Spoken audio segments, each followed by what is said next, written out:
Lucas capítulo de número 13, verso de número 6. Abre aí por gentileza. Lucas capítulo de número 13, versículo de número 6. Aleluia.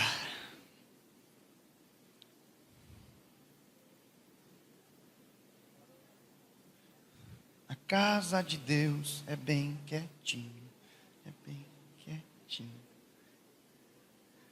Quantos encontraram, digam amém. Amém. Pai, pastor, tudo bem? Se a senhora quiser trazer uma garrafa, eu vou tomar bastante, a senhora trabalha menos aí.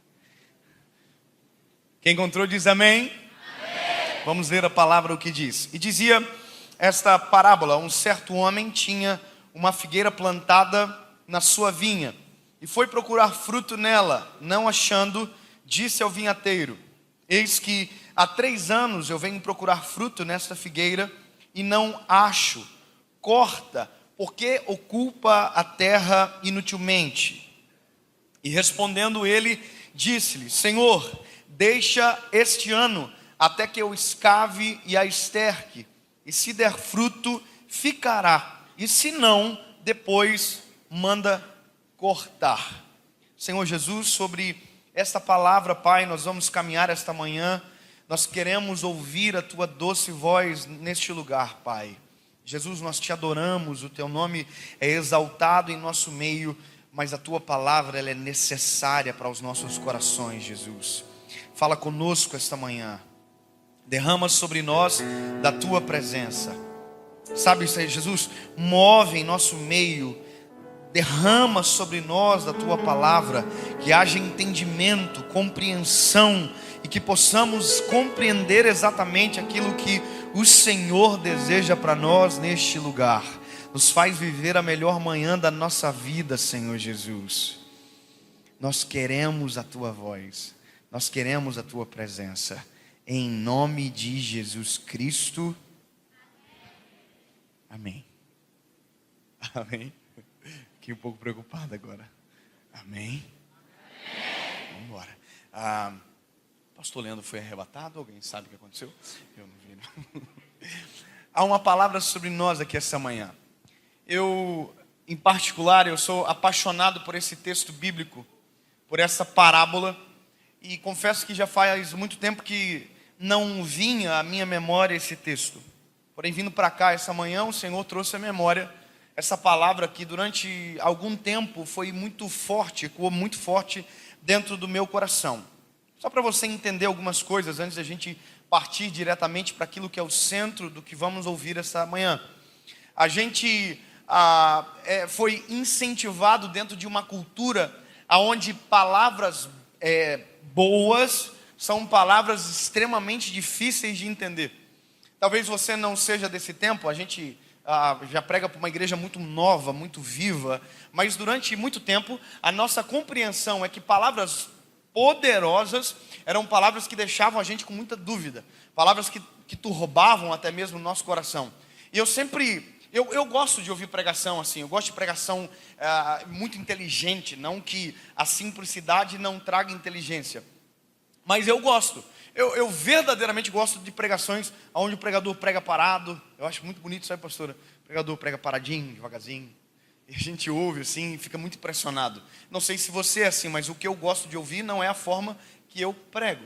É até estranho para mim, porque a maioria dos pregadores que eu gosto não combinam com a maneira que o Senhor me usa. Isso é uma dificuldade, foi para mim uma dificuldade muito grande no início, porque eu tentava ser exatamente aquilo que eu admirava, mas não foi para aquilo que o Senhor havia formatado o meu coração e a minha própria identidade.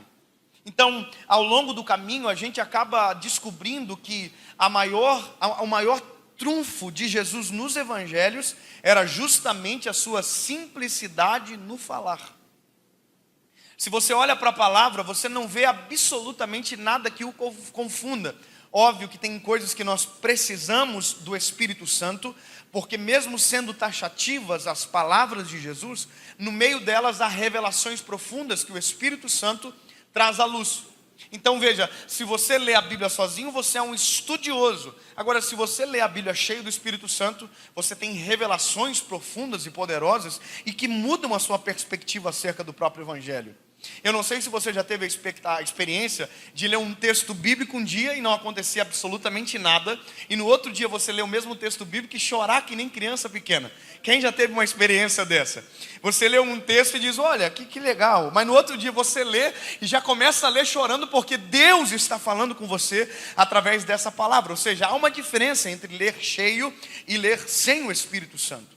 Mas a minha intenção em falar isso para você é porque a forma que Jesus escolheu para explicar e nos passar a palavra foi de maneira simples. A metodologia aplicada por Cristo, a parábola, na sua grande maioria, e a maiêutica, que é responder com pergunta, era uma forma extremamente didática e poderosa para ensinar o Evangelho. Então, toda vez que Jesus levanta algo muito denso, Jesus pega e apresenta uma parábola para que haja uma compreensão apurada. Se você olha a Bíblia num todo, você percebe que Deus, desde o Velho Testamento, fez tudo, e tudo o que fez para que o homem compreendesse as suas obras. Óbvio que há coisas que fogem da nossa alçada de compreensão. Davi vai dizer, olha, inescrutáveis são os teus pensamentos, tão alto que eu não posso atingir. Mas quando Deus quer que a gente entenda, Deus nunca nos confunde. Então isso já tira uma dúvida do nosso coração. Quando Deus fala com a gente, Deus não nos incorre em dúvida. Deus traz a luz ao nosso coração, Deus traz a luz ao nosso entendimento. A pergunta é, então, por que muita gente diz que Deus não fala com ela? A resposta é simples, é porque Deus fala, mas aquilo que Deus fala não combina com aquilo que a gente deseja. Portanto, se não combina com aquilo que a gente deseja, a gente diz que não foi Deus que falou.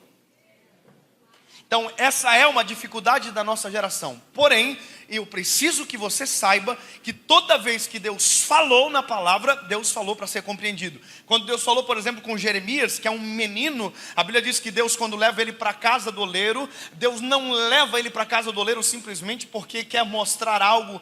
Não. Deus leva para que haja compreensão plena daquilo que Deus vai falar após. É uma didática de mostrar visualmente e apresentar oralmente aquilo que seria a missão, a palavra profética liberada através de Jeremias para toda Israel. Então Deus está usando métodos de didática que hoje a ciência contemporânea estuda, diz que é novo, mas que Jesus, a palavra, Deus, nos evangelhos já estavam estabelecidos e muito bem aclareados há muito tempo atrás. E aí nós chegamos nessa parábola, e a parábola, ela é, assim como algumas parábolas da Bíblia, ela nos colocam em estado de choque para compreender. Porque a princípio, a lógica, ela é ignorada em algumas parábolas, como por exemplo, essa que nós acabamos de ler. Então, deixa eu caminhar com você para que você entenda aonde estão os problemas críticos da parábola e que colocam exatamente a nossa vida em xeque de acordo com aquilo que Jesus deseja para nós esta manhã. Preciso só que você saiba que o que a gente leu aqui é uma parábola também estabelecida de maneira taxativa para Israel, os 3 anos do ministério de Jesus. A teologia nos dá essa base de claridade. Olha, isso aqui é para esse tempo, nesse tempo serviu para isso. Porém, a palavra, ela é um livro extremamente contemporâneo. Eu ouvi um pensador, não sei se foi o Billy Graham, que diz que a Bíblia ela é mais atual do que o jornal que vai sair amanhã cedo. Você concorda com isso? A Bíblia verdadeiramente é isso. Ela é esse manual que nos apresenta novidade que nem o jornal de amanhã sabe nos contar. Ponto. Você sabendo disso, dá para a gente partir para a parábola. Qual é a lógica primária daquilo que está escrito? É mais ou menos isso aqui. A Bíblia vai dizer que havia um dono de uma vinha. Eu quero que você grave comigo para você não esquecer absolutamente de nada. Havia um dono de uma... Dono de quê? De uma? Vinha. Bom, vinha é um conjunto, assim como a alcateia é um conjunto de lobos, vinha é um conjunto de videiras. Só para você entender a palavra conjunto, como eu só lembrei da alcateia, por isso que eu falei alcateia. Mas olha, vinha é um conjunto de videira. O que é que videira produz? Uva. Então vamos lá. Vinha é um conjunto de que produz. Então vamos lá, o dono da vinha está dizendo o seguinte, o que conta sobre ele? Ele é proprietário de um espaço de terra aonde o lucro advém da videira. Perfeito? Até aqui tudo bem? Pronto, beleza. Se eu sei que o dono da vinha, ele tem uma vinha, porque ele é o dono da vinha, e dentro da vinha tem videira, eu sei que tudo aquilo que ele faz, a preocupação primária é a videira. Agora, para a gente entender melhor o negócio, eu preciso saber que a videira é uma das árvores muito complicadas, ou talvez uma das mais complicadas para se trabalhar, porque é uma árvore extremamente sensível. Isso é um estudo chamado silvicologia, não está na palavra, mas eu tenho o direito de ir atrás para entender melhor, porque o paradoxo se apresenta quando a Bíblia vai dizer que no meio da vinha tem uma figueira plantada. Não é um acidente de percurso, não estava lá antes da vinha, não, foi plantada no meio da vinha. E aí, quando eu olho isso, eu encontro um problema muito grave. Porque, veja, se eu tenho uma vinha, logo todo o espaço de terra no meio da minha vinha tem que ter videiras. Essa é uma lógica comum, não precisa ser um cientista para saber que se eu tenho uma vinha, eu só tenho videira. Então, o problema se estabelece quando eu vejo que o dono da vinha está mais preocupado com a figueira plantada na vinha do que com a própria vinha. Porque a Bíblia vai me dizer que o dono da vinha que plantou a figueira já foi 3 anos no meio da vinha procurar fruto na figueira. Você está percebendo que a gente está começando a ter um problema na própria parábola? O dono da vinha tem uma figueira plantada no meio da vinha, ponto. Qual que é o problema dele? Ele tem um probleminha sério aqui, porque se ele tem uma vinha, a preocupação maior do dono da vinha tem que ser a videira. Mas o dono da vinha, que tem muitas videiras, só se preocupa com a figueira. O dono da vinha entra na vinha, vai para o meio dela, olha para a figueira e diz: figueira, onde estão os teus frutos? E não tem fruto da figueira. O dono da vinha faz 1 ano, 2 anos, e no 3º ano é o texto que a gente acabou de ler da parábola. O dono da vinha chama o vinhateiro. Quem é o vinhateiro? O vinhateiro é o homem que é responsável para a manutenção da videira. Por isso que o nome dele é vinhateiro. Só que o dono da vinha chama o vinhateiro e diz: você está cuidando da figueira? Se eu sou o vinhateiro, eu digo: amado, eu só pago para cuidar da videira. Aí o dono da vinha diz: mas eu estou mandando você cuidar da figueira. Eu digo: mas eu sou vinhateiro. Ele diz: então seja figueireiro. Tentei.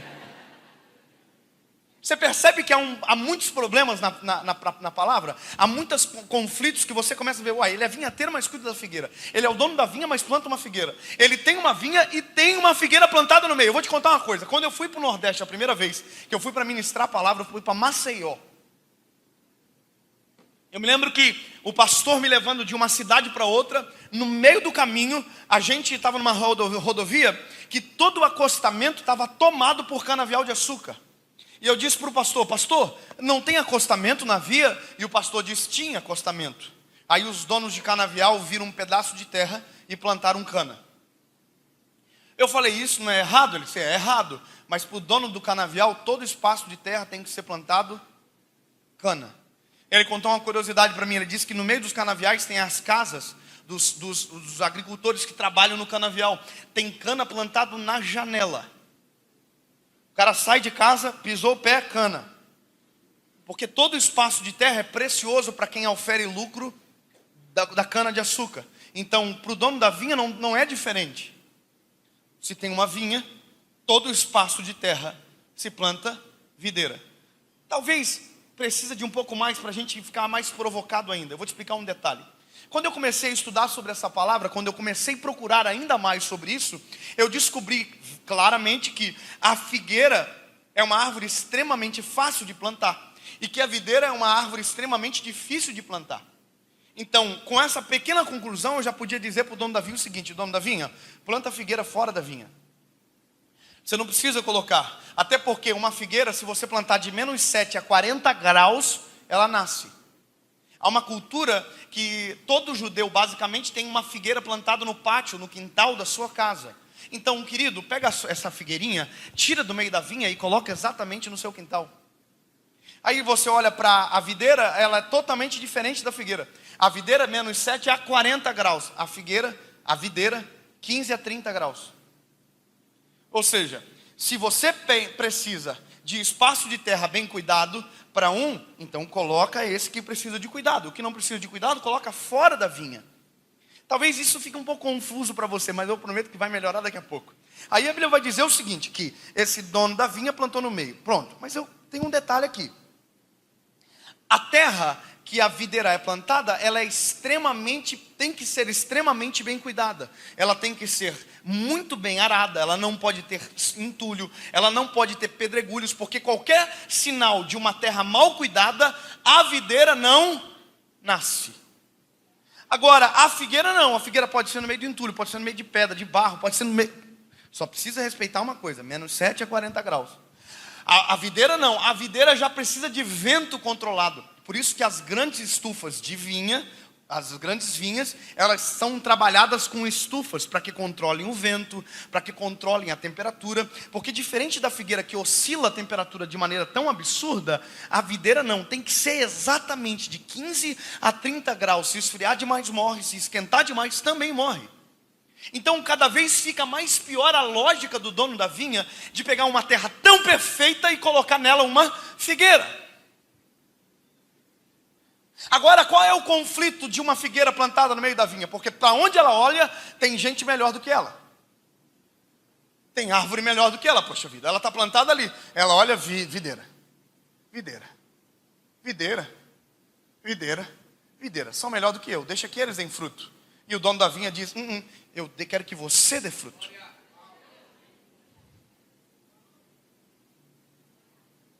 Tem gente que prega melhor do que eu. Dane-se. É para você pregar. Tem gente que faz melhor do que eu. Não importa. É para você. Porque quem plantou foi ele. E ele que está cobrando o fruto. Pastor, mas eu não nasci no lugar certo para dar o fruto que o Senhor fez eu para dar. Quer ver uma coisa? Deus nunca vai cobrar de você algo que não seja daquilo que Ele mesmo fez você para fazer. Deus nunca vai cobrar uva de uma figueira. Assim como Deus nunca vai cobrar figo de uma videira. Deus sempre vai cobrar aquilo que já está na nossa essência, que Ele mesmo colocou.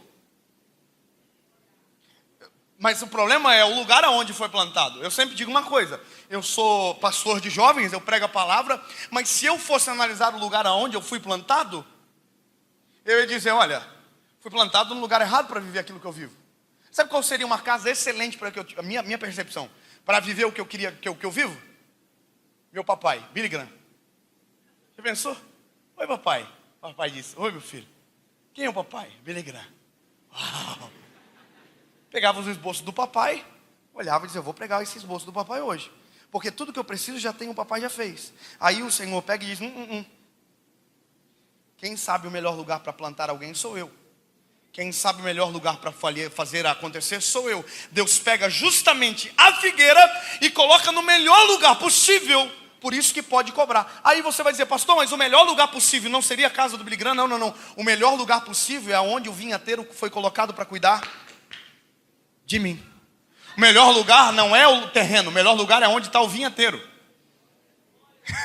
Eu vou dizer isso de novo para você. O melhor lugar é onde o vinhateiro está. E o vinhateiro está onde? Na vinha. Então deixa eu te contar uma coisa, que a problemática aumenta. Por que o dono da vinha plantou a figueira no meio da vinha? Eu vou te contar um detalhe simples, que quando eu descobri eu falei assim, é por isso. Menos 7 a 40 graus a figueira nasce, certo? Sim ou não? 15 a 30 a videira nasce, sim ou não? Mas a figueira pode nascer de menos 7 a 40, mas ela só dá fruto em uma temperatura. Qual que vocês acham que é a temperatura ideal para uma figueira dar fruto? 15 a 30 graus. A ciência vem me explicar agora aquilo que Jesus já sabia lá no início. Jesus já estava sabendo daquilo que estava falando. Obviamente, ele conhece, detém todo o conhecimento. Quando o dono da vinha plantou a figueira no meio da vinha, ele não plantou para fazer sombra, ele não plantou para outro motivo senão dar fruto. Quando o dono da vinha plantou a figueira no meio da vinha, ele plantou num lugar exatamente para que a figueira desse fruto e não tivesse desculpa para que não desse fruto. Mas eu não posso dar fruto. O dono da vinha diz a temperatura ideal. Mas o solo é ideal. Mas o dono da vinha que te plantou, o vinhateiro cuida de você. Mas Ou seja, quando o Senhor nos plantou, Ele colocou a gente num lugar exatamente perfeito para fazer aquilo que Deus fez a gente nascer para fazer. Pastor, a minha casa é transtornada. É exatamente nesse solo fértil que Deus plantou você para dar fruto. Mas pastor, eu estou num lugar que não é propício. Não é propício aos teus olhos, mas ao dono da vinha que te plantou é o lugar perfeito para que você aconteça. Sabe o que eu acho extraordinário? É Deus trabalhando na improbabilidade. Eu me apaixono por isso, pelo eterno, a cada vez que eu entendo que Deus não curte a probabilidade. Que Deus não curte os prováveis. Deus gosta do improvável. Deus gosta de pegar o que ninguém acredita. Deus gosta de investir em quem ninguém investe. Deus gosta de pegar a figueira e colocar no meio da videira. Deus é o único que faz aquilo que ninguém tem coragem para fazer. Investir na semente que ninguém investe. Plantar a semente que ninguém planta. Tocar em quem ninguém toca. Mexer em quem ninguém mexe. E se estabelecer aonde ninguém se estabelece. Deus faz isso. Olha, o dono da vinha está dizendo: eu plantei a figueira. Sabe o que é isso? A figueira não é um acidente de percurso. Não é um acaso. Não foi um passarinho que trouxe e deixou a semente cair no bico. Não, não. A Bíblia vai dizer que o dono da vinha plantou a figueira. Sabe o que é isso? Um dia o dono da vinha pegou a sementinha no bolso, entrou na vinha, foi exatamente no meio dela. Terrinha para cá, terrinha para cá, terrinha para lá, para cá, colocou a sementinha, fechou a terrinha.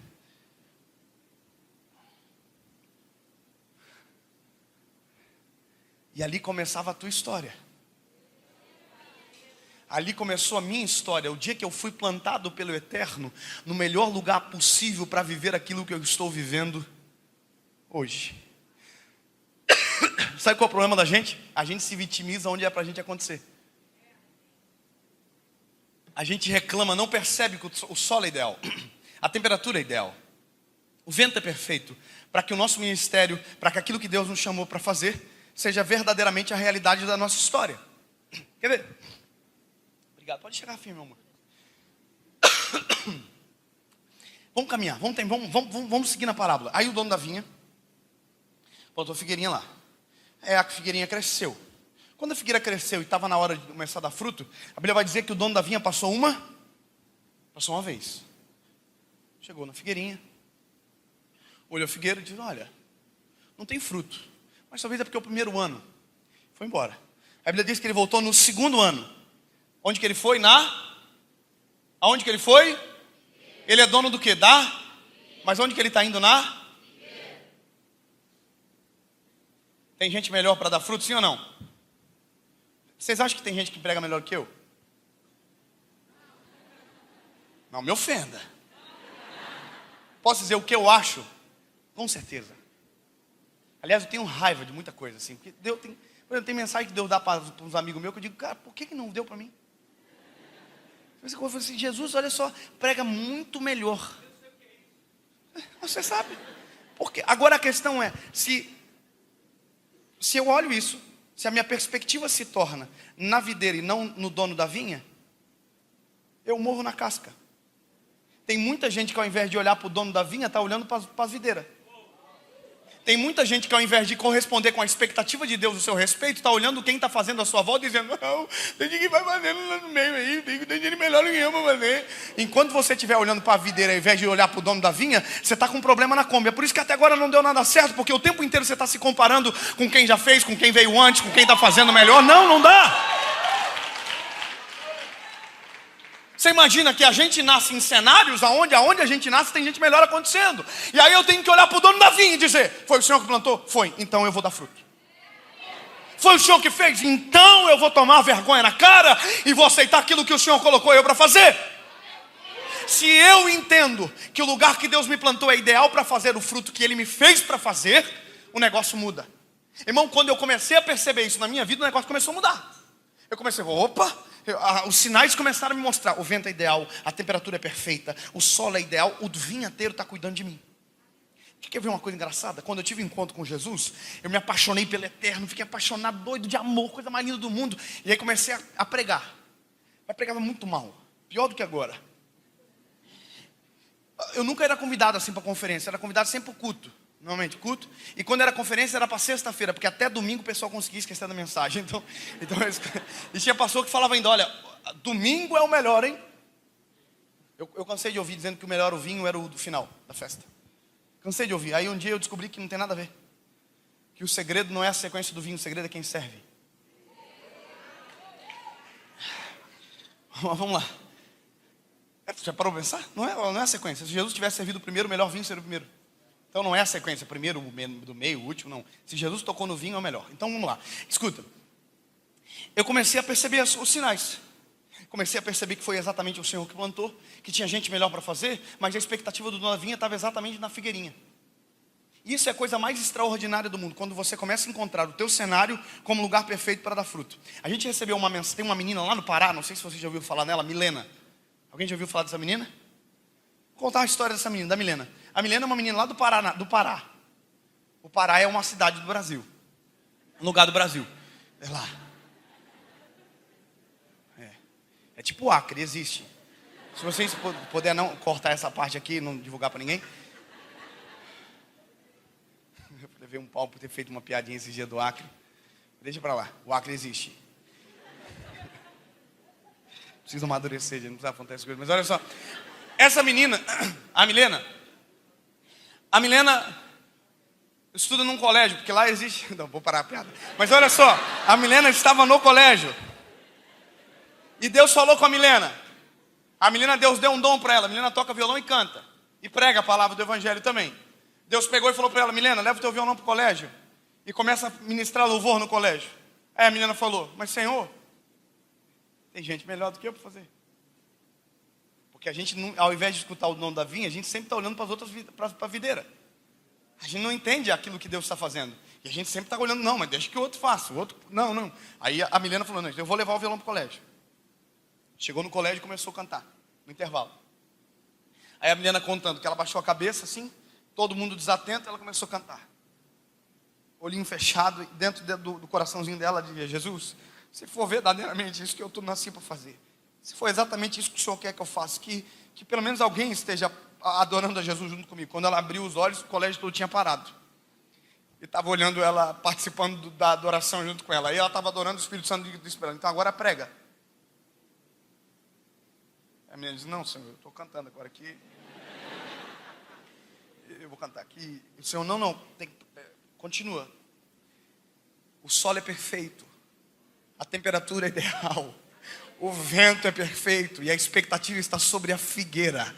A figueirinha. Ninguém deu moral. Mas ela colocou exatamente no lugar perfeito para dar fruto. A temperatura é ideal. Começa a olhar para o dono da vinha, aquilo que ele está fazendo. Aí a Milena falou assim, então tá bom. Começou a pregar o evangelho. Aí o Espírito Santo falou para ela, faz o apelo. Não, aí pegou de pesado. Fez o apelo, pastor. Ela mandou uma mensagem para o grupo do Minha Missão. Foram enviadas 300 Bíblias já para ela. 300 pessoas já aceitaram Jesus no colégio dela.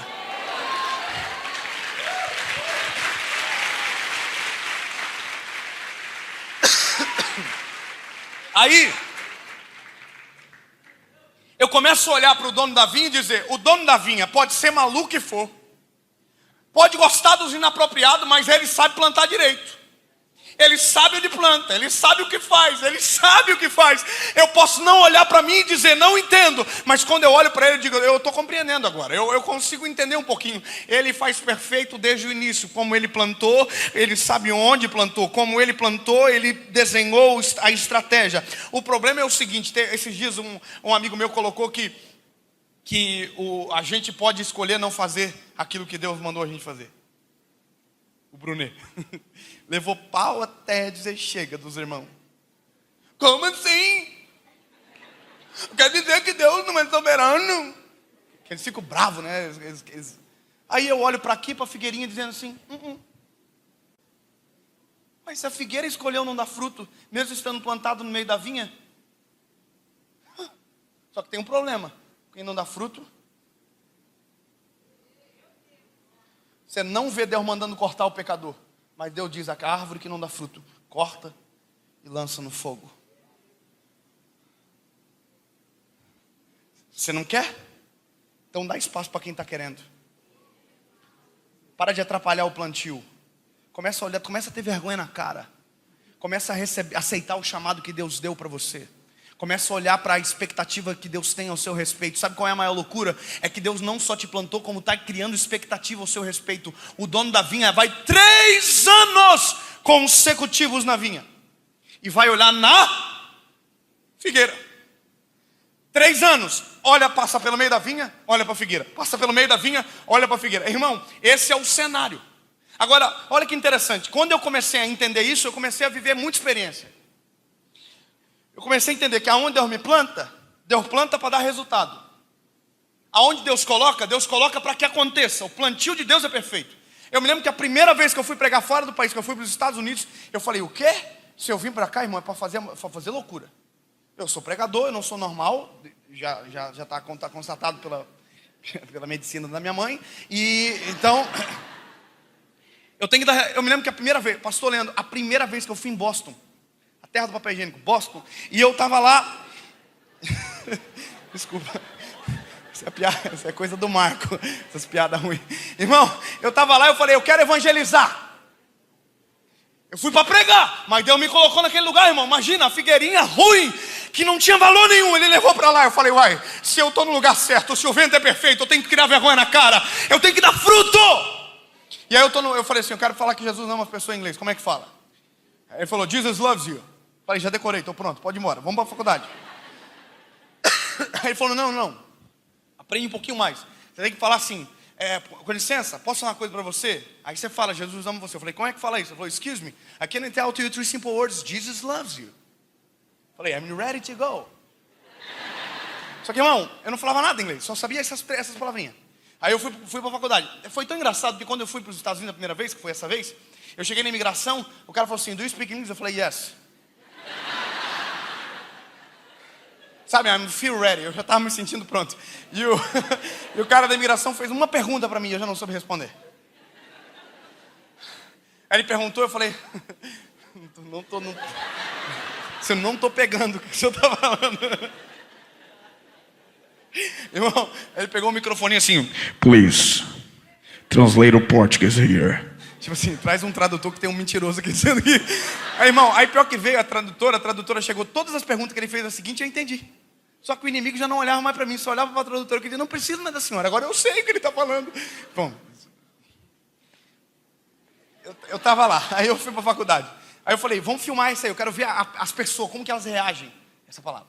Aí eu comecei, excuse me, I can tell you 3 simple words, Jesus loves you. Fluente. E as pessoas falavam algumas coisas assim, o cara dizia, xingou a tua mãe. Eu falei, o que os ouvidos não compreendem, o coração não sente. Fui xingado, pastor.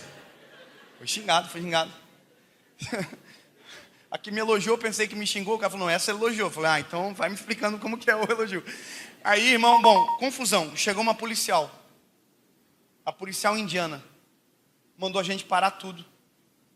Falou tipo assim, eu falei, sim. Ela falou, porque parou de se parar. Aí pegou os nossos passaportes dentro da faculdade. Pegou nossos passaportes, escreveu uns negocinhos no papel lá. E eu só estava aqui, I'm sorry. Que eu sabia falar I'm sorry. Eu falei, I'm sorry. E ela, tipo assim, cala a boca, eu estou escrevendo um negócio aqui. Irmão, ela escreveu os negócios lá, pegou meu passaporte, registrou o passaporte. Nós tinha 2 pessoas comigo. Aí eu estou saindo dela aqui. E estou indo embora. E ela falou, vocês não podem falar de Jesus aqui dentro. E eu estou indo embora. Aí o Espírito Santo falou para mim e para ela, você não vai falar não?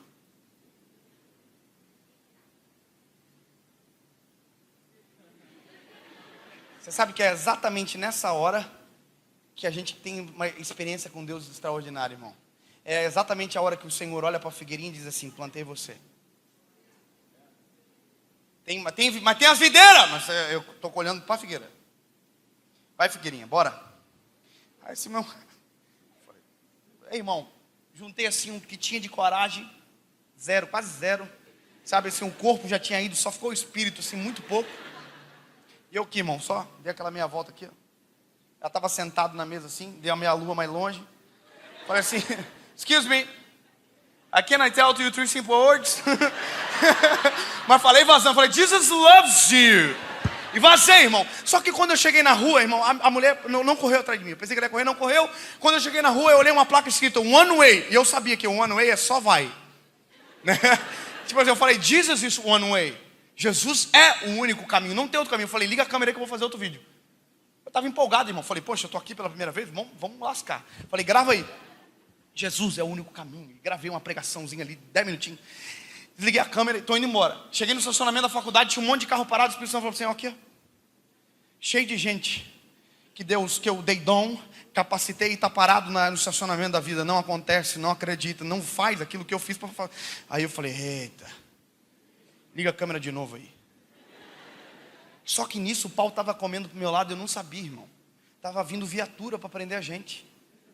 E eu estou gravando o vídeo aqui, irmão. Por que não sei o quê? Quando eu olho lá em cima, irmão, uma viatura vindo, eu já tô... Já foi dando aquela falhada assim, irmão. Terminei a mensagem e falei, a polícia! E a gente aqui já, né, irmão? Aqui já, né? A gente é brasileiro, a gente já tá ligado como é que funciona.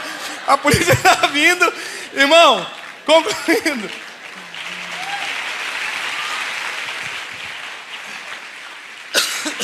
Concluindo.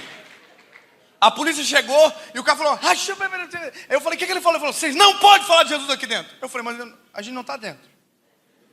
Brasileiro sempre acha um jeitinho, né, irmão? Eu falei, não está dentro da faculdade. Ele falou, dá uma olhada onde você está. Eu falei, estacionamento da universidade. Eu falei, então aqui é dentro da faculdade também.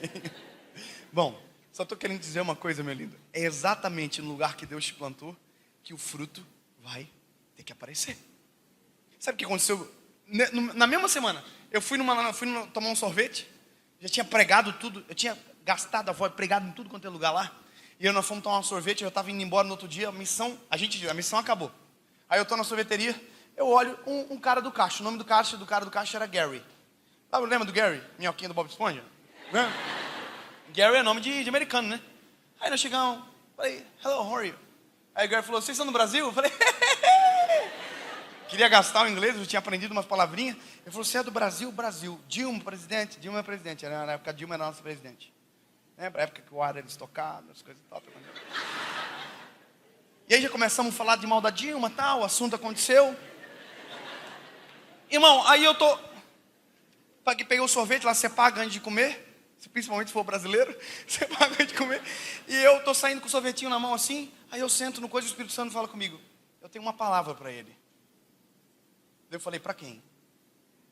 Pro Gary? Pro Gary. Plantado no lugar certo para dar fruto. Deus não trabalha com acasos. Deus trabalha com planos perfeitos e estabelecidos. Deus não trabalha com susto. Deus trabalha com planos perfeitos e estabelecidos. Predestinação é exatamente isso. O plano já está traçado. Eu vi um vídeo do Tiago, achei extraordinário essa semana. Você pode ser um trem, como você pode ser um carro. Eu prefiro ser o trem, que estou na locomotiva certa, no trilho que o Senhor já fez para mim. Agora, se eu quiser sair do trilho, eu também tenho uma escolha. Mas aí que está, querido. Se Deus fez tudo tão perfeito, por que a gente vai perder a oportunidade?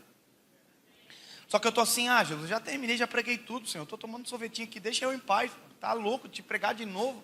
Aí ele falou, não fala pro Gary. Eu falei, eu não vou falar nada pro Gary. Gary é o Gary, deixa que Deus use um Mary, um Terry, falar uma coisa aí. Sabe? Deixa eu usar um americano. E o Espírito Santo não é contigo. E aí, irmão, eu levantei, falei assim, eu vou no Gary. Aí eu pensei o seguinte, é que o pastor sabe, né, pastor? Lá é complicado essa parada assim, você invadir o ambiente de alguém e tal. O americano é muito nervoso com essas coisas assim. Eu falei, eu vou lavar a mão.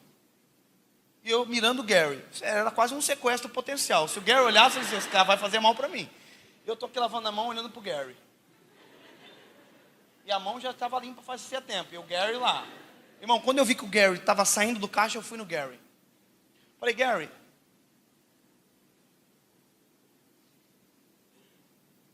você sabe quem eu sou? O Gary falou, não. Eu falei, eu sou um pastor do Brasil, cara. E eu vim para pregar. Eu já preguei tudo que tinha que ter pregado. Só que quando eu sentei lá, o Espírito Santo mandou falar contigo, irmão. Quando eu falei isso, a lágrima do olhinho do Gary correu. Aí a gente já aqui, né? Quer pegar um profeta e começar a chorar. Ele se empolga, irmão. Já, é Deus mesmo! Porque a gente sempre fica na dúvida. A gente é ser humano, aí. A primeira mensagem profética que eu entreguei era da carne. Sério? O cara foi para frente pedir oração, contou uma história que era igual a minha. Eu já levantei nos erguidum e falei, vou entregar uma mensagem. Cheguei para ele, falei a mensagem. Quando eu voltei para o banco, o Espírito Santo falou para mim, não falei nada disso. Aí eu falei, ai. Irmão, esperei ele sair do culto, falei para ele, irmão, ele o que foi? Eu falei, você sabe que foi da carne, né? Ele falou, sei, pode ficar tranquilo. Eu falei, então tá bom. E aí, eu tô pro Gary, falei, Gary, Deus te deu... Falei, Gary, Deus tem uma palavra para você. Irmão, quando eu terminei de contar para o Gary aquilo que Deus desejava falar com ele, o Gary me deu uma resposta que me fez entender exatamente isso que eu estou pregando para você essa manhã. Se o Senhor plantou você no lugar, é exatamente no lugar que Deus te plantou, que é para você começar a dar fruto. Sabe qual é o problema? A gente condiciona a próxima igreja, a gente condiciona a um outro lugar, a gente condiciona toda a vida a uma outra fase. Não, Deus colocou você exatamente no lugar certo para que o teu fruto apareça. É exatamente isso. O vento é ideal. Eu vou falar até você entender isso. O vento é ideal, o solo é perfeito, a temperatura é perfeita. E outra coisa, o Senhor deixou o vinhateiro para cuidar de você. Olha que história fantástica. Por isso que eu digo, a parábola é muito profunda. O dono da vinha cansou da figueira. Cansou. Falou assim, corta a figueira. Aí o dono da vinha disse, o vinhateiro disse, não corta não. Sabe o que é isso? O vinhateiro está dizendo, eu já me envolvi demais com a figueira. Eu já me envolvi demais com a figueirinha. Eu já me envolvi demais com ela. Eu vi ela crescendo. A figueirinha agora já faz parte, já está aqui.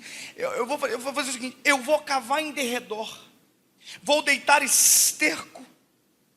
Eu vou fazer tudo de novo aquilo que eu já fiz uma vez. Sabe o que o vinhateiro está dizendo? Ele está dizendo, eu vou repetir o trabalho para que a figueira não seja tirada da terra. Eu vou repetir aquilo que já fiz, para que ela saiba que é o lugar perfeito, para que dê fruto. Cadê o tecladista? Me ajuda aqui, servo de Deus. Eu quero terminar, senão eu vou ficar mais de 2 horas pregando isso aqui.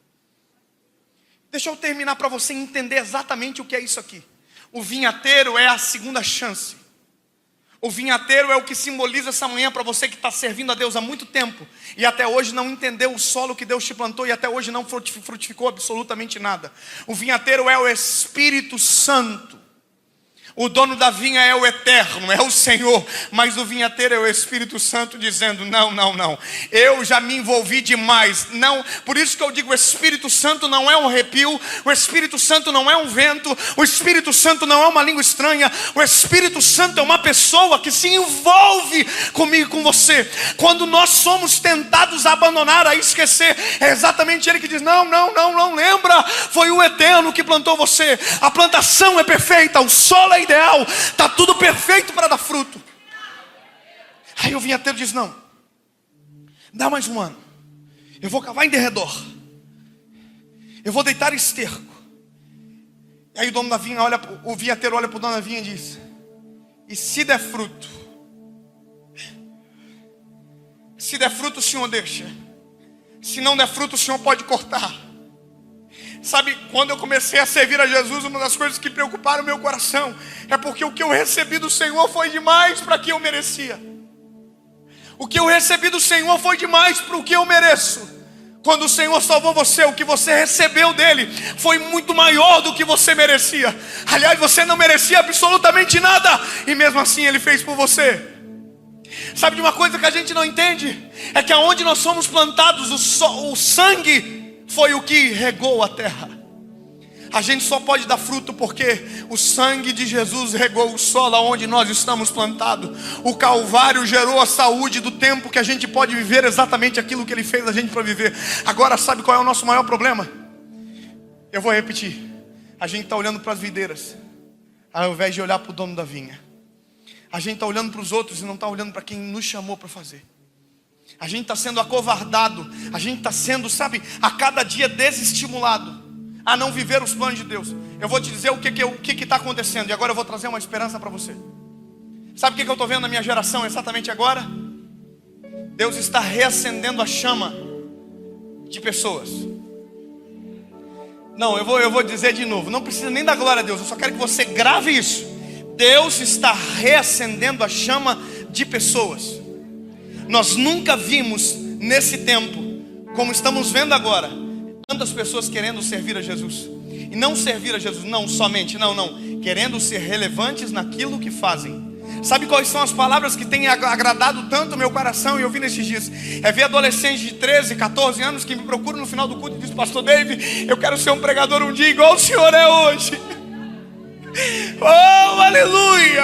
Sabe, eu nunca disse isso para um pregador. Mesmo sabendo que Deus tinha me chamado para pregar, eu não acreditava que poderia acontecer. Mas hoje eu estou vendo a minha geração olhar para mim e dizer: David, eu quero ser um pregador igual a você. E eu digo: você vai além daquilo que eu fui. Você vai mais longe do que eu fui, porque você já está entendendo a terra que Deus te plantou. Eu olho Deus levantando uma Milena lá no Pará e digo: ei, é possível dar fruto exatamente onde Deus plantou. Quando alguém me pergunta: David, onde você mora? Eu digo: eu moro em Joinville, Santa Catarina. Ninguém conhece ninguém de Joinville,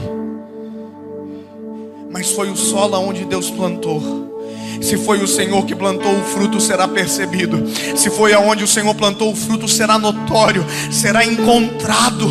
Agora a questão é a decisão minha de dizer: Senhor, eu entendo que é perfeito.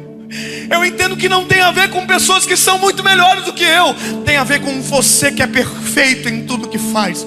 A semente foi o Senhor que plantou.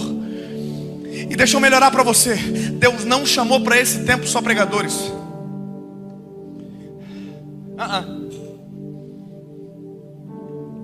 Deus não chamou para esse tempo só cantores, só pastores, missionários. Deus chamou para o nosso tempo médicos. Deus chamou para o nosso tempo psicólogos. Deus chamou para o nosso tempo advogados. Sabe o que eu creio? E eu vi isso com os meus olhos. Médicos cheios do Espírito Santo, que no final da consulta diz: eu posso orar por você também. Sabe o que é isso? A gente cheia do Espírito Santo, plantado no lugar certo para dar fruto. Gente, como eu vi advogados que no meio de uma audiência de instrução e julgamento, no meio de uma audiência conciliatória de divórcio, olhou para o homem, olhou para a mulher e disse: Deus pode restaurar o casamento de vocês se vocês quiserem hoje. Deus pode mudar a vida de vocês se vocês quiserem hoje. E o casal que entrou divorciado saiu de mão dada do escritório, crendo num processo de restauração para o casamento. Sabe o que é isso? É Deus levantando em todas as esferas da sociedade figueiras plantado no meio da vinha.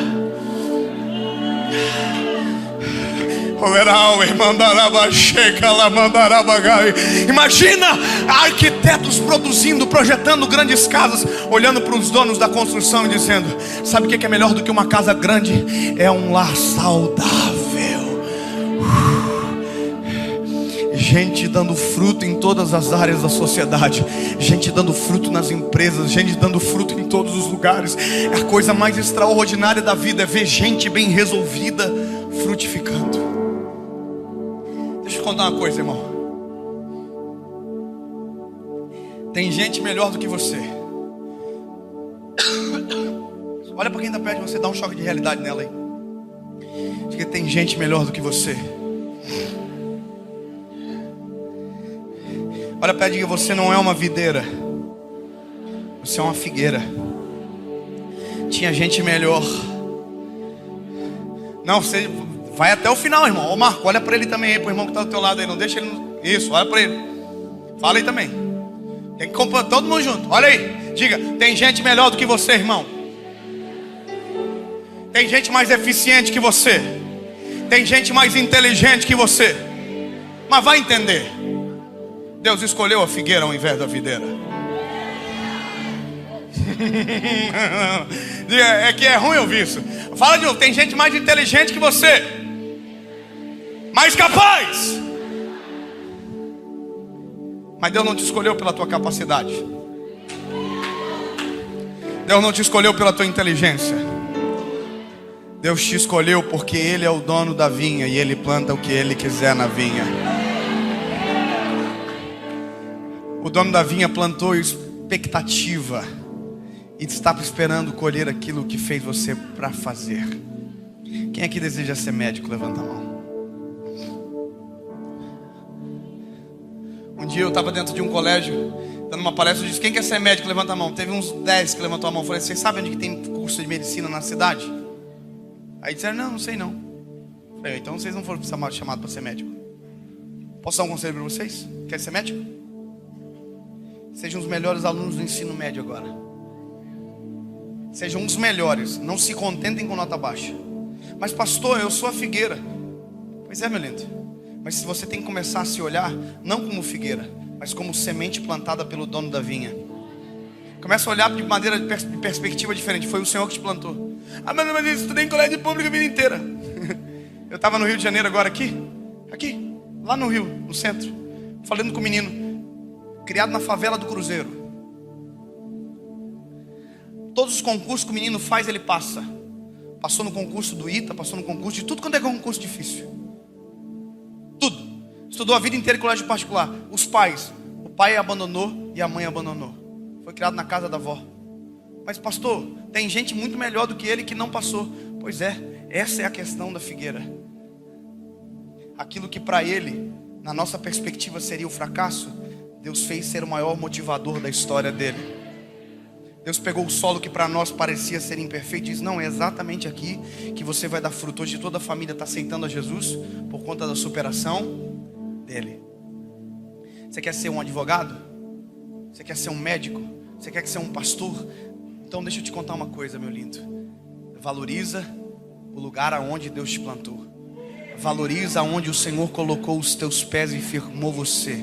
Se você mudar a perspectiva de análise ao seu respeito e começar a tratar sobre si com uma perspectiva que Deus tem ao seu respeito, você vai ver que o negócio vai virar sobre você e ao seu favor. O tempo que eu estou vivendo, tem gente que diz que é o tempo pior que existe para pregar o evangelho. Eu discordo. Eu vi esse dia alguém falando assim: é o tempo dos piores cristãos que o mundo já viu. Eu discordo. Nós estamos vivendo o melhor tempo que o mundo já fez. Pastor, como assim? Uai, Deus me fez nascer nesse tempo, irmão. Deus não planta uma figueira no meio da vinha para passar vergonha. Deus planta porque tem a possibilidade de dar fruto. Deus só me fez agora, Deus só fez você agora porque é exatamente a estação perfeita para que você dê frutos. Só que não dá para você somente saber disso. Você tem que crer nisso que eu estou dizendo para você. Quem foi que te plantou? O dono da vinha. O dono da vinha falou para o vinhateiro: vinhateiro, taca fogo aí, joga fora. Está ocupando terra inutilmente. Ele está dizendo: coloca uma videira no lugar. Aí o dono da vinha, o vinhateiro, falou assim: não, vamos dar mais uma chance. Vamos dar mais uma chance. Vai criar vergonha na cara. Só que aí que está a coisa linda, porque o vinhateiro podia dar mais uma chance e não tocar mais na figueira. Mas o vinhateiro está dizendo: eu vou cavar em derredor de novo. Eu vou fazer o trabalho de novo. A figueirinha tem que saber que ela é importante no meio da vinha. A figueirinha tem que saber: eu me importo, eu vou cavar em derredor de novo. O Senhor não está te dando só mais uma chance esta manhã. Ele está dizendo: eu vou fazer você entender de novo que você é escolhido pelo Eterno, que você foi plantado pelo dono da vinha, que você é importante aos olhos do Senhor. Você pode ser inferior olhando para a videira, mas se você olhar para o dono da vinha, você é importante. Se você olhar para a videira, tem gente melhor, mas se você olhar para o dono da vinha, ele plantou você. Então começa a olhar dessa perspectiva. Cavar em derredor, deitar esterco. E deixa eu te dizer uma coisa: está chegando a hora de o dono da vinha passar de novo em revista na nossa história. Eu sou a raiz assembleana do manto do Revestrez, o pastor também é. Lembra do mundo, daquele mundo? Posso, tendo as mãos vazias, ao Senhor me apresentar. Eu não. Eu sei em quem tenho crido. Eu sei que é maravilhoso e poderoso. Eu sei que sou incompatível, mas entendi que o dono da vinha colocou a expectativa na figueira. Figueirinha ruim. Figueirinha que podia ser plantada em qualquer lugar, mas foi plantada num lugar perfeito para dar fruto. Eu quero orar por você aqui esta manhã. E é só uma provocação para você aqui esta manhã, dizendo: toma vergonha na cara. Toma vergonha na tua cara. Você foi comprado por alto preço. É Páscoa agora, não é? Domingo agora, você foi comprado por alto e bom preço. A Bíblia diz: não foi por coisas vis, não foi por prata nem ouro, não foi por sangue precioso. Tudo só para o teu favor, para que você viva o propósito de Deus para a sua vida. Toma vergonha na cara.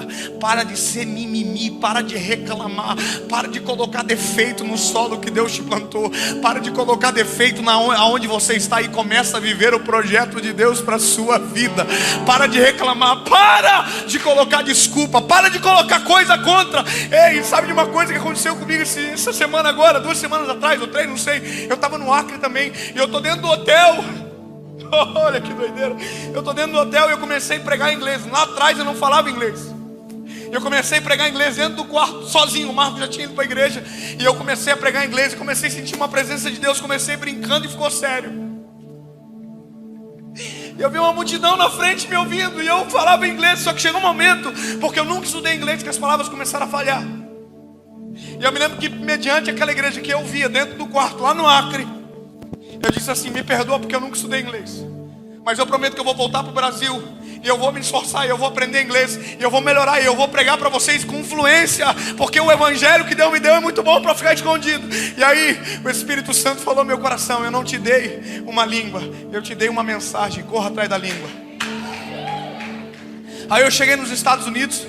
Agora eu estou pregando na última igreja, e uma irmãzinha magrinha assim vem à minha direção e diz: Dave, eu estou 3 semanas orando por você.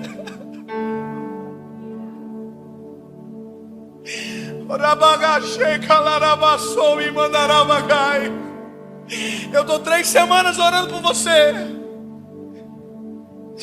e o Senhor me mostrou que você fazia a mesma coisa que faz no Brasil, nas nações, só que não falava na língua portuguesa, você falava na língua inglesa. Eu já comecei a chorar. E ela disse: eu pedi um sinal para Deus durante 3 semanas, eu não entendo o sinal que Deus me deu. Deus me mostra o teu filho só falando inglês contigo. Meu filho é americano, ela não sabia disso. Meu filho nasceu nos Estados Unidos. Deixa eu te dizer uma coisa, meu lindo. Naquele dia que eu fui evangelizar nos Estados Unidos, que eu comecei brincando, o que eu não estava entendendo é que Deus tinha pego a sementinha, entrado no meio da vinha, movido a terra para lá, movido a terra para cá. Ele plantou, e agora passou a primeira vez em revista, e eu ainda não aprendi aquilo que comecei lá atrás. Eu vou criar vergonha na cara. Eu estou criando vergonha na cara.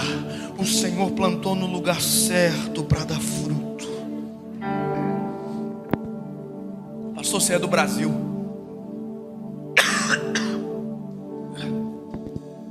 Deixa que os outros de lá fazem. Eu acabei de dizer que não é para olhar para a videira, é para olhar para o dono da vinha. E se o dono da vinha falou, está falado. Eu vou criar vergonha na cara. Cria vergonha na cara você também, pelo amor de Deus. Cria vergonha na cara. Começa a colocar em prática aquilo que Deus colocou para você como expectativa. Deus falou que você vai ser um médico, então toma vergonha na cara, rapaz. Começa a estudar direito. Começa a criar vergonha na cara. Deus falou que você vai ser um missionário, então começa a se importar com as pessoas. Começa a colocar em prática.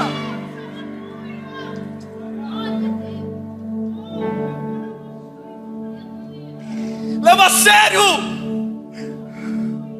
Leva a sério. Enquanto você não leva a sério, gerações clamam esperando que você acredite no propósito, porque é o teu fruto que pode alimentar a multidão. Deus não fez você para fazer sombra, Deus fez você para dar fruto. Sai do seu lugar.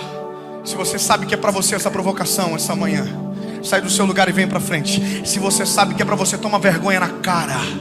Tomar vergonha na cara. Está na hora de você reconhecer o solo que Deus te plantou. Está na hora de você tomar uma postura perante o Eterno. Sabe, sim, levantar na presença do Senhor e parar de se esconder, e parar de reclamar, e parar de colocar empecilho, e parar de colocar motivo para não fazer, e parar.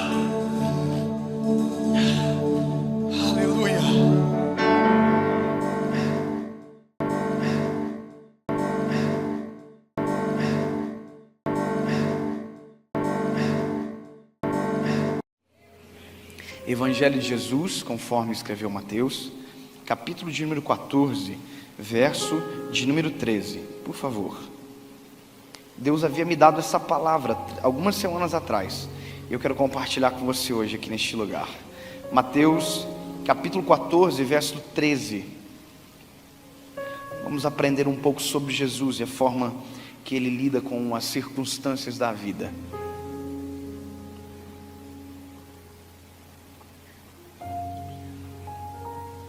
Gostei, legal.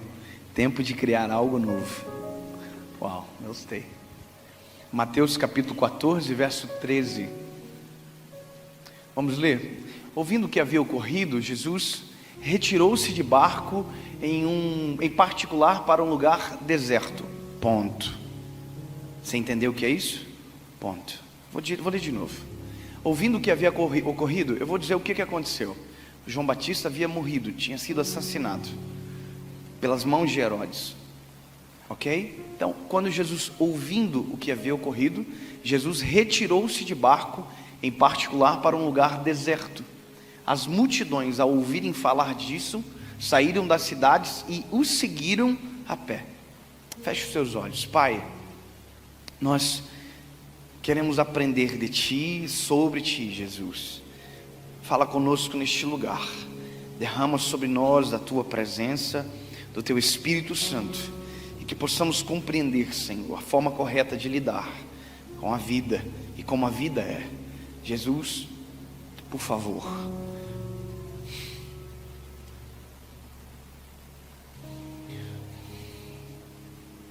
Por favor, Jesus. Somente o Senhor pode fazer. Somente o Senhor é capaz, poderoso e autossuficiente. Faz, Senhor. Acalma os nossos corações. Derrama sobre nós o Teu Espírito Santo. Nos traz para perto da Tua presença, Jesus. Nos faz alterar a perspectiva. Sim, Pai, nós precisamos, em nome de Jesus. Amém. Glória a Deus. Escute. Você entendeu o que a gente acabou de ler? E você consegue fazer uma ligação com o cenário que vocês estão vivendo agora, que nós como nação estamos vivendo? Só que esse texto, ele não precisa ser temporal.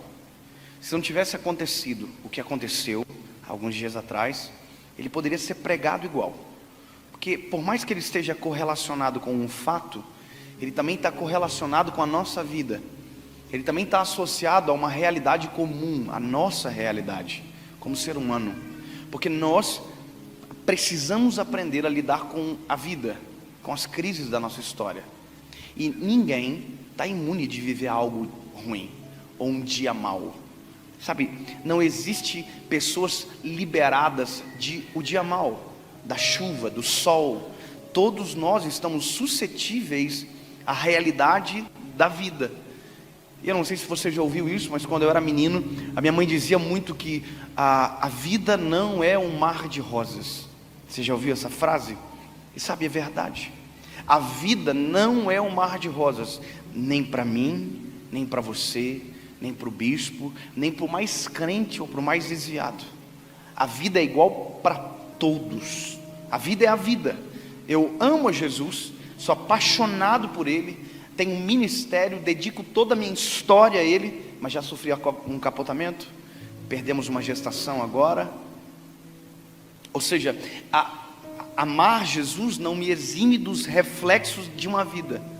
Até porque esse curto espaço de tempo que nós chamamos de vida é realmente curto quando a gente amplia em detrimento da eternidade. Esse aqui é um tempo, a eternidade logo virá. A questão é que nós, enquanto estamos aqui, se nós não podemos nos livrar da vida, nós precisamos aprender a entender ela, ou a reagir ela de maneira coerente, saudável. O problema é, durante muito tempo, historicamente, nós aprendemos a ignorar as crises, nós aprendemos a ignorar as nossas dores, nós aprendemos a sufocar aquilo que deveria ser tratado, nós tentamos fingir que nada acontecia. Durante muito tempo, e eu falo isso com todo respeito, autoridades espirituais não se curvavam perante a igreja. Você sabe, aquele dia que Deus falou com a igreja, aquela palavra poderosa, os pastores, líderes, não tinham a liberdade de ir para frente, dobrar o joelho e pedir oração, porque foram criados castas, de pessoas que precisavam mais e pessoas que precisavam menos. Então nós aprendemos a sufocar as coisas. Por exemplo, se eu sou crente, se eu sirvo a Jesus, a ótica de muitos é que eu não posso viver crise. Quando eu sofri um acidente de carro, eu me lembro que quando eu postei o livramento, alguém mandou assim: aonde Deus estava na hora do acidente? Porque as pessoas confundem as coisas. As pessoas não conseguem entender o que é a vida e que maneira nós devemos responder e corresponder a ela. E obviamente, se precisamos de um manual, a Bíblia é um manual perfeito. Cristo é o modelo ideal. E a fala de Jesus e a forma com que ele reage aqui demonstra muito mais sobre a humanidade dele do que sobre a divindade dele. E isso para mim é poderoso e é didático, é pedagógico, porque Jesus está me ensinando: filho, a hora que acontecer, aprenda a reagir. Já parou para pensar que se Jesus quisesse, ele poderia ter ressuscitado João Batista? Já parou para pensar que quem Herodes assassinou, assim como ele fez com Lázaro depois de 4 dias morto, ele poderia fazer com João Batista? Deixa eu refrescar a tua memória. João Batista é amigo de Jesus. João Batista, o primeiro contato que teve com Jesus foi no ventre da mãe dele. Já pensou que loucura? Isabel está grávida de João Batista no 6º mês. Quando Maria chega gerando Jesus, já gestante, quando ela saúda Isabel, a Bíblia diz que o neném que está dentro do ventre dela salta de alegria. Ou seja, ali nascia um vínculo poderoso e sobrenatural entre João Batista e Jesus. Sabe, João Batista é aquele ministério do nazirelato, aonde ele está recluso no deserto. A ligação dele não é na sinagoga, a ligação dele é no deserto. O ministério dele acontece onde ninguém enxerga. O ministério dele acontece onde ninguém o percebe. A Bíblia diz que Jesus o colocou como Elias de Deus. Aquilo que Elias fez no Velho Testamento, João Batista está fazendo no Novo. João Batista é a voz que clama no deserto. João Batista é a voz que proclamava a chegada de Jesus. Desde o primeiro dia do ministério de João Batista, o que ele fazia foi apresentar Cristo, a chegada, abrir o caminho. E a Bíblia diz que quando Jesus chega às margens do Rio Jordão, aonde João Batista está batizando, quem tem o privilégio de batizar Jesus é João Batista. Você já imaginou que coisa extraordinária? Olha o vínculo. A Bíblia diz que João Batista diz: olha, vem alguém após mim que é maior do que eu, cujo qual não tenho o direito de atar as alparcas. E esse era Jesus. E Jesus chegou e deu o privilégio para ele. Olha o vínculo, olha a amizade profunda, olha que coisa extraordinária acontecendo. E esse amigo de Jesus é assassinado. Esse amigo de Jesus é decapitado. E a notícia chega para Jesus após o sepultamento. Jesus não tem o privilégio de despedir. Então a notícia chega para Jesus, nós temos que pensar o seguinte: a notícia chega para ele e nós temos que entender que Jesus é homem. Jesus é humano, ele tem divindade, mas é humano. E se não fosse humano, não teria jejuado para ir para o deserto. Se não fosse humano, não teria chorado em João 11:35. Se não fosse um homem, não teria suado gotas de sangue. Se não fosse homem, não teria medo na cruz em dizer: Pai, por que me desamparastes? Se não fosse homem, não teria demonstrado humanidade. Se não fosse homem, não teria dito para nós: ei, tem de bom ânimo, porque eu venci o mundo. Ele não está dizendo: eu venci como Deus, eu venci como homem, eu venci a parada toda. Pode olhar para mim que vai dar certo. Pode olhar para mim que vai conseguir. Sabe, o ensinamento dele é como Deus, mas a prática dele nos ensina como homem. Ele venceu. Agora você imagina o conflito de Jesus ao receber uma notícia como essa. O lado divino dele tem poder de ir aonde João Batista está e colar os membros. Mas o lado humano de Jesus precisa nos ensinar a lidar com as crises. Isso aqui eu acho extraordinário, porque a partir de agora começa uma lição totalmente diferente do que a gente ouviu a vida inteira. Deixa eu te contar com todo respeito. Ouvi uma história agora, semana, de alguém que foi traído, sofreu adultério dentro do seu casamento. E quem aconselhara na minha frente essa pessoa. E ela dizia assim: olha, continue pregando, que Deus vai te dar vitória. Continue fazendo, que Deus vai te dar vitória. Não pare. E aí quando a pessoa terminou, eu chamei e falei assim: esse não é o conselho certo. Não é para continuar, é para parar. Como assim? Eu vou morrer? Não. Você está respeitando o tempo. Durante muito tempo, a gente não aprendeu a respeitar a nossa humanidade. A gente começou a internalizar as coisas. Tem gente que vive hoje, que é amargo, que briga no trânsito, e você não sabe, mas aquilo é reflexo de doenças maiores dentro. Gente que não sara as feridas, gente que não permite que as dores sejam sepultadas, que carrega como um sepulcro caiado a dor. Sabe, eu conheço pessoas que choram a morte, que choram as percas, que choram os fracassos, as falências até hoje. Foram anos atrás, mas como continua andando, a única coisa que ele tem tempo para fazer é reclamar, é ser saudosista. Ele não se sara porque não para e não se respeita. Sabe, eu vendo quem estava aconselhando, parecia tão lindo, tão bonito, mas não é a lógica do ser humano. Nós não podemos fingir que nada aconteceu. Nós não podemos passar por cima, porque quando passamos por cima, estamos passando por cima do nosso coração. Nós estamos fingindo. E aí quando você olha para a história, você percebe que nós fizemos isso durante muito tempo com muita coisa. Você acha que porque não se ouvia muito tempo atrás sobre rejeição à lactose, as pessoas não tinham? Você acha porque não se ouvia muito tempo atrás sobre depressão, as pessoas não tinham? Você acha porque não se ouvia muito tempo atrás sobre síndrome do pânico, as pessoas não tinham? Meu lindo, desde que mundo é mundo, síndrome de pânico existe. Desde que mundo é mundo, depressão existe. Desde que mundo é mundo, problema de saúde existe. A questão é, quando se tem um diagnóstico, se tem a notícia. Então hoje se tem um diagnóstico, mas só se tem um diagnóstico porque alguém parou para olhar e dizer: isso aqui tem algo a mais. A gente chamava de demônio depressão, o médico chama de reposição hormonal. Passou, deixou de ser demônio? Não, a gente começou a ser coerente. Antigamente chegava alguém com depressão, triste, a gente colocava a mão e dizia: demônio da tristeza, nós te repreendemos. Existe emocionais, existe espirituais, existe. Mas eu não posso dizer que tudo é emocional, que tudo é espiritual. Tem que ter equilíbrio. Hoje eu olho para a pessoa e digo: meu lindo, você já procurou um médico? Eu vou orar por você, mas você já foi no médico? Se você fazer uma reposição, às vezes, de dopamina, de serotonina, você pode melhorar. É uma reposição básica, simples. E a pessoa diz: meu Deus, mas eu pensei que era demônio. Pois é, a gente foi criado a esconder nossos problemas atrás de crises espirituais. A gente não se sara quando ignora.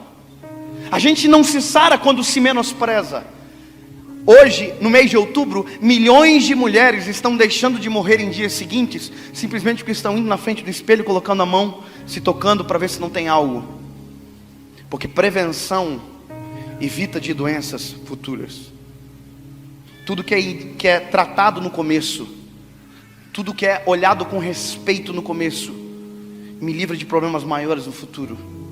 Nossa vida não é uma dor, é um complexo de cenários. Sabe, hoje eu me assusto com tanta gente que anda em estopins. Já viu que uma faísca explode? Eu estava no shopping saindo há 2 semanas atrás, pastora. Eu estava no meu carro aqui, eu saí do shopping e parei. Aí parei no carro e fui mexer no meu celular para colocar no GPS o endereço que eu precisava ir. Um carro parou atrás e buzinou. Falei: caraca, meu Deus do céu, eu já vou sair. Aí eu olhei e fiz assim: desculpa. Aí a mulher não viu, uma mulher e outra mulher no carona. E aí elas passaram por mim, eu abri o vidro assim, sorrindo, e disse: me pede desculpa. A mulher colocou a mão para trás e para fora e pá, você sabe. Eu falei: caramba, eu estou pedindo desculpa não provocou absolutamente nada, mas olha como as pessoas estão enfermas. Sabe o que é isso? Isso é o cheiro da lepra. Isso não é a lepra, isso é o cheiro. Sabe, todos esses sintomas não são as doenças principais, isso são cheiro de uma doença maior na alma. Esses dias eu estava eu e minha esposa no carro, um carro parado na frente, agora quem buzinou foi eu e minha esposa. O semáforo abriu, o carro não abriu, sabe buzinadinha de aviso? Aquele, não, saiu 2 caras dentro do carro para cima de mim. Eu estou muito, meu Deus. Falei, dei a ré aqui, ó, vazei. Falei, tá maluco? Eu vou ficar para apanhar? Porque com certeza eu ia apanhar. Mas sabe o que é isso? Isso são sintomas de pessoas que estão vivendo em crise, andando em crise, correndo em crise, vivendo em crise, não se respeitam. E aí eu olho para Jesus, e o exemplo dele é totalmente o oposto da nossa prática. Enquanto a gente pensa que tem que continuar, enquanto a gente pensa que tem que fazer, a Bíblia diz que Jesus, que tem a missão de nos salvar, ao receber a notícia, Jesus entra dentro de um barco e em secreto, sozinho, vai para o meio do mar. Já parou para pensar que o modelo de Jesus resolver é o ideal e que para a gente, historicamente, demonstra fragilidade? Já parou para pensar que Jesus nesse momento não está pregando para ninguém, não está evangelizando, curando ninguém, Ele está sarando a si próprio, Ele está se encontrando, Ele está se reconhecendo, porque se Ele não se sara lá, a gente estaria morto aqui. Se Ele não se recupera lá, quem estava na praia esperando não seria curado. Meu lindo, não tem como continuar qualquer missão se dentro de nós houver uma crise, houver uma tempestade acontecendo. Tempestades foram feitas para serem aplacadas e não, administradas, e não alimentadas. Posso te dar um conselho? Chega uma hora, você tem que parar de falar. Chega uma hora, você tem que parar de ser portador de uma notícia. Resolva-se, sara. Chega uma hora e diz, irmão, não precisa mais falar disso. É ignorar? Não, é sarar, é viver o processo. Se você precisa de pausa, e agora eu estou tirando todo o cenário que aconteceu essa semana, estou falando da sua vida, estou falando de você. Chega uma hora que nós temos que nos olhar e precisamos nos sarar. Há um livro do John Bevere chamado A Isca de Satanás, e ele fala no livro algo interessante. Ele diz que o maior problema da igreja é a pessoa ofendida, é a ofensa. Gente que anda carregado porque não se sara, gente que anda carregado porque não perdoa, gente que anda carregado porque não consegue administrar uma crise, no sentido de vencê-la. Quantos de nós que vivemos dias dramáticos, não dormimos mais direito, não conseguimos colocar a cabeça no travesseiro e dormir, mas mesmo assim estamos tentando dormir? Será que o ideal antes de dormir não era tentar acordado, tentar resolver aquilo que está tirando o nosso sono? Será que o ideal às vezes não era um pouco de silêncio? Será que talvez o ativismo não precisava ser paralisado pelo respeito àquilo que nós somos humanos?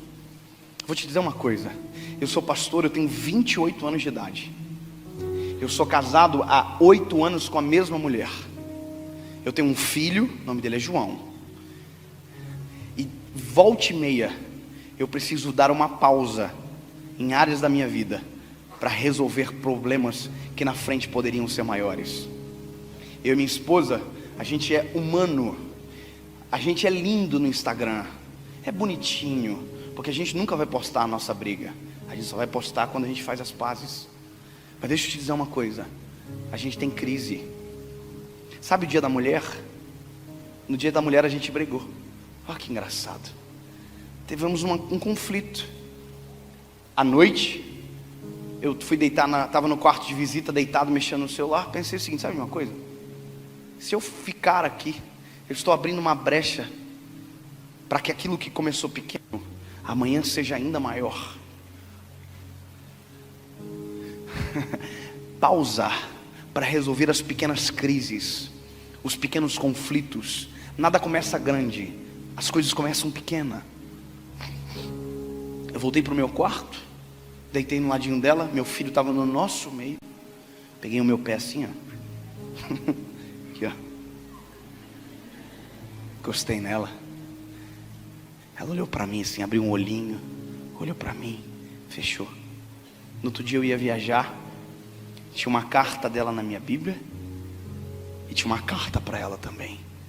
A gente precisa resolver as nossas crises. Você vê como a vida, ela precisa ser parafraseada para que a gente entenda que tudo às vezes é nada e que nada às vezes é tudo.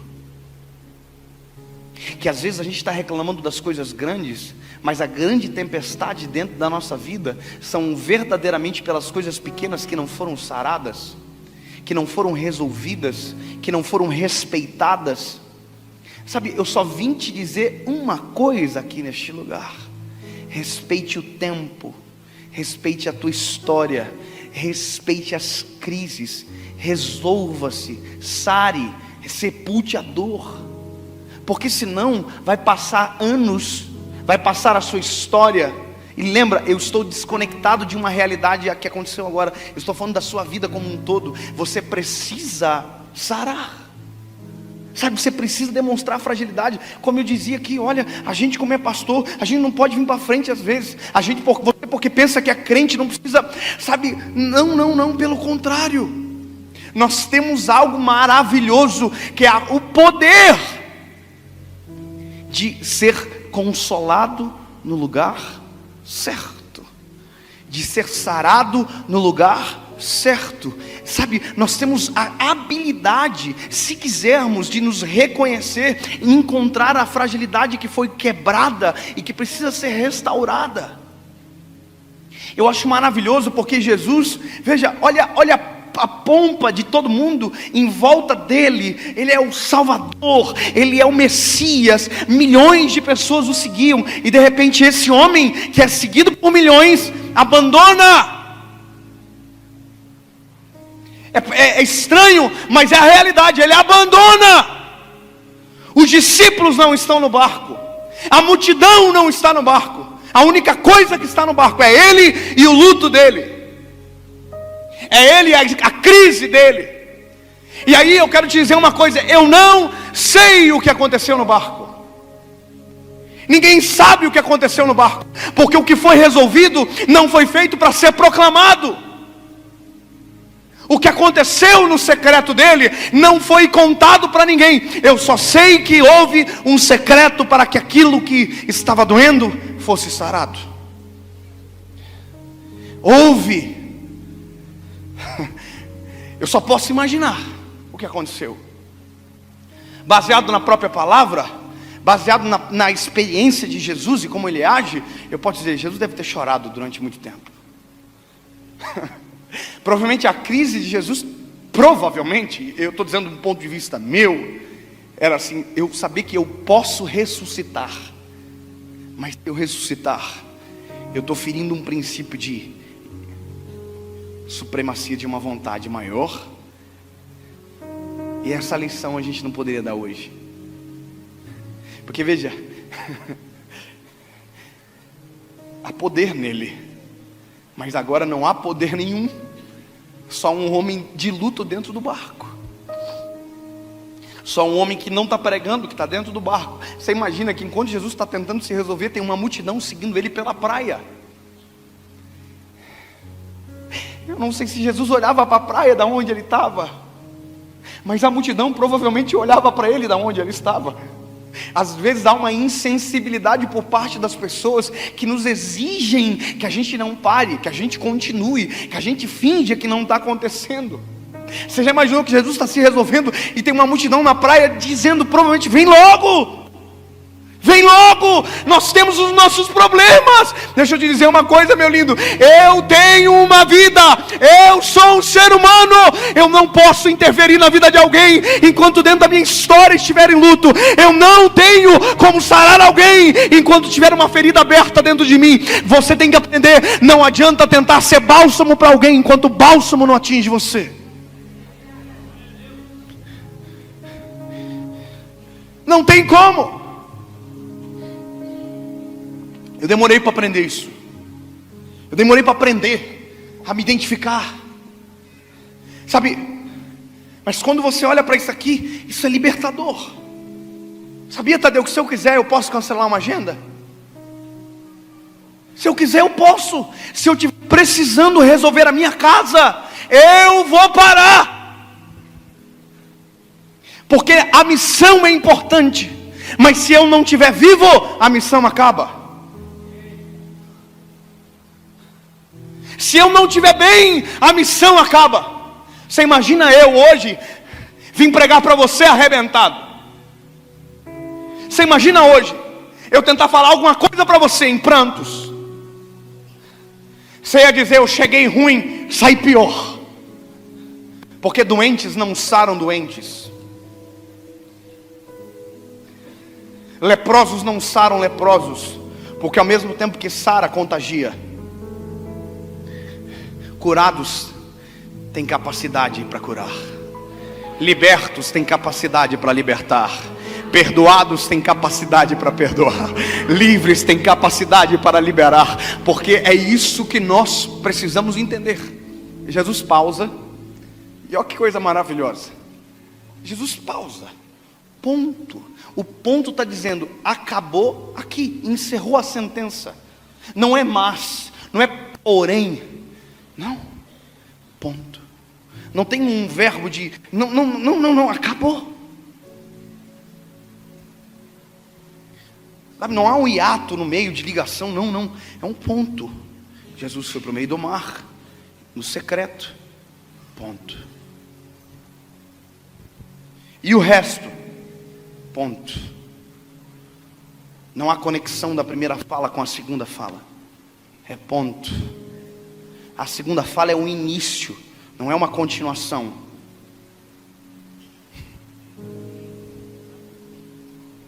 Não é a continuando, não, é início. É uma nova sentença, é uma nova frase, uma nova oração, como queira. É novo. Aí só que o novo é fantástico. E acho que esse novo vai inspirar você aqui esta noite. Eu acho não, eu tenho certeza, o novo vai inspirar você.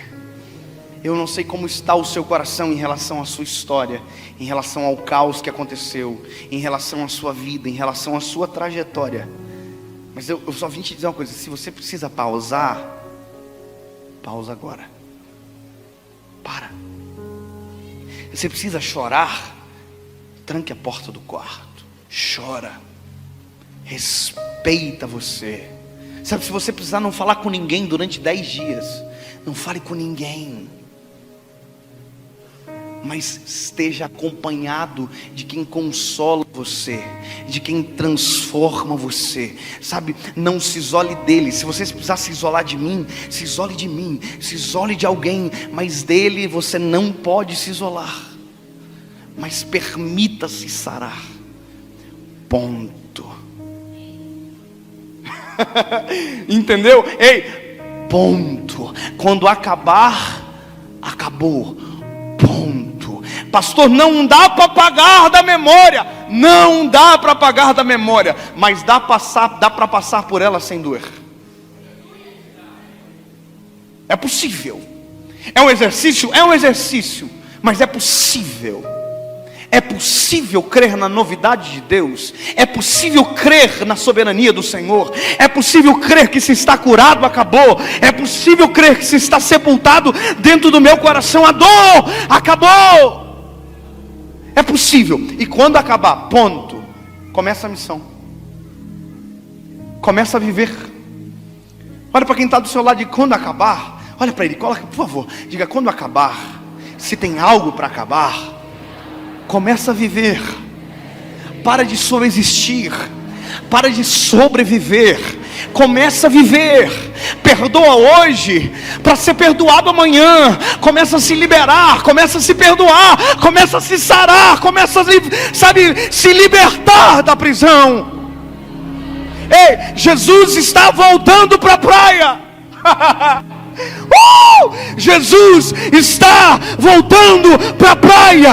E está cheio de gente doente na praia, está cheio de gente machucada na praia, está cheio de gente ferida. E Ele está voltando para a praia, resolvido, sarado, restaurado, restabelecido. Ele está voltando para a praia, mas está voltando completo, está voltando integral. Ele está.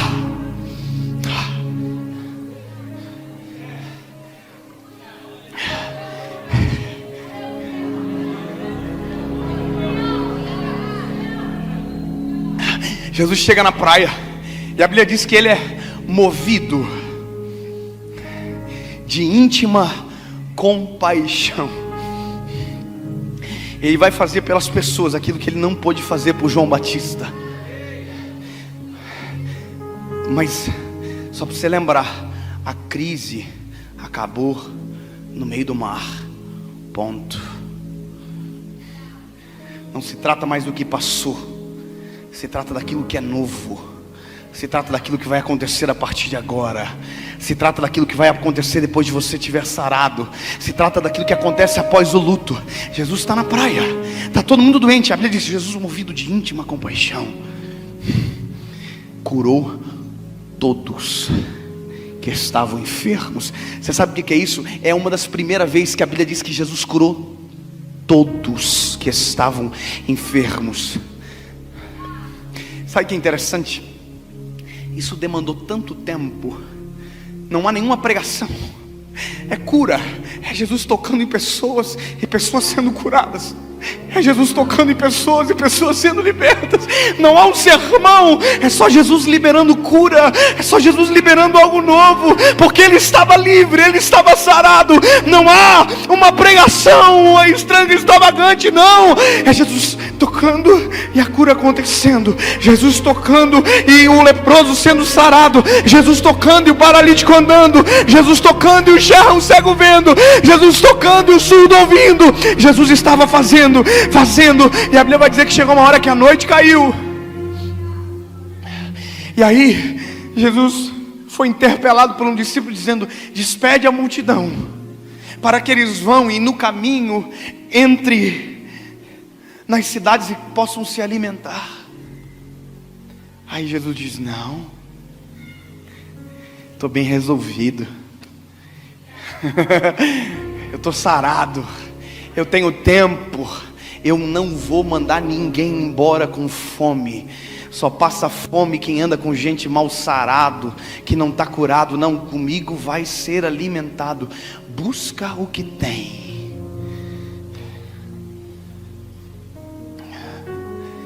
Trazem para Jesus 5 pães e 2 peixinhos.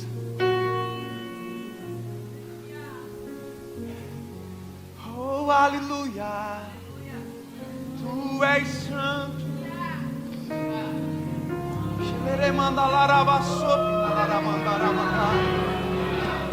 Tu és santo.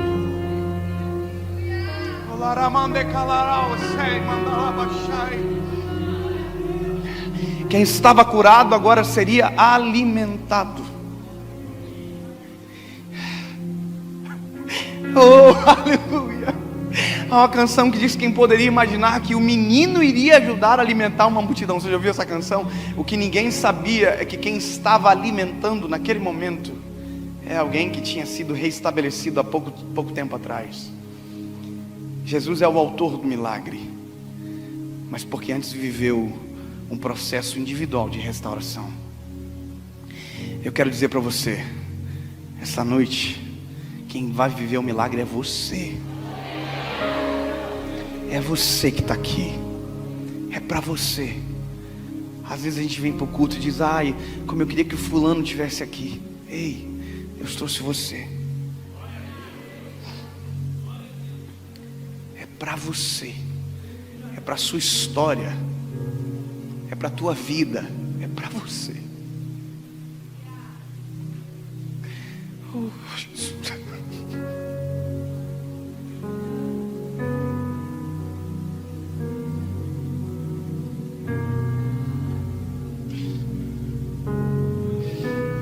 Qual é o nome do menino?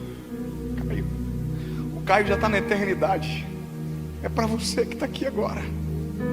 É para você que está aqui agora, com todo respeito. Ei, é para você, meu lindo.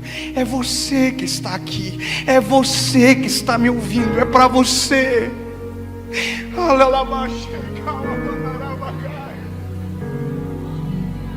É tempo de sarar o teu coração. Eu vou fazer uma pergunta só.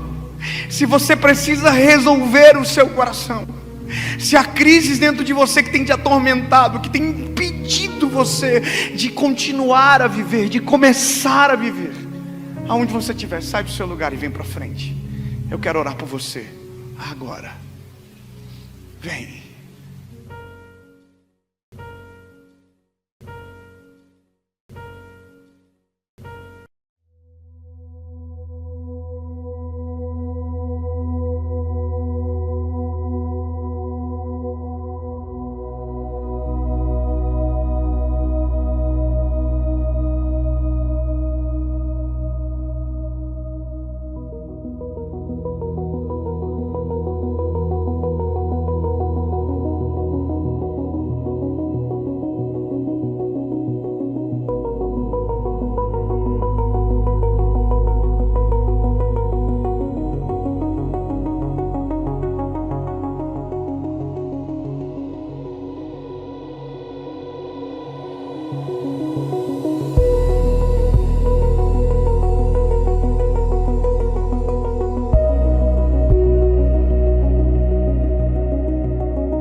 silk-tie smile, charming hearts from across the aisle.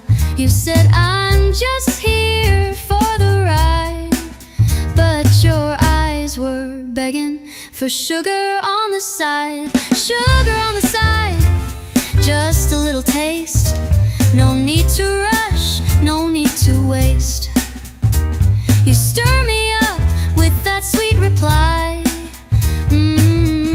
Baby, you're my sugar on the side.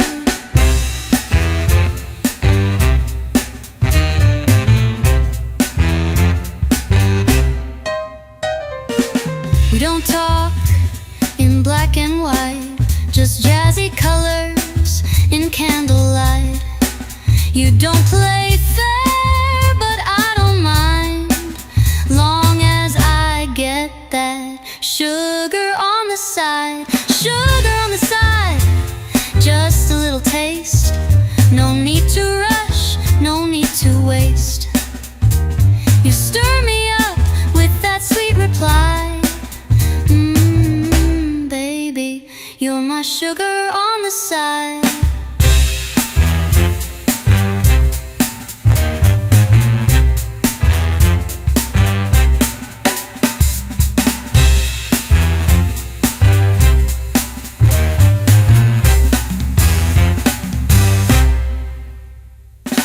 Saturday on the radio tells you sat with me, I gotta sing to froze. I'm bid up Pearson's into is clear, and I break my heart and I make my feathers skill. Sugar on the side, just a little taste. No need to rush, no need to waste. You stir me up with that sweet reply. Baby, you're my sugar on the side.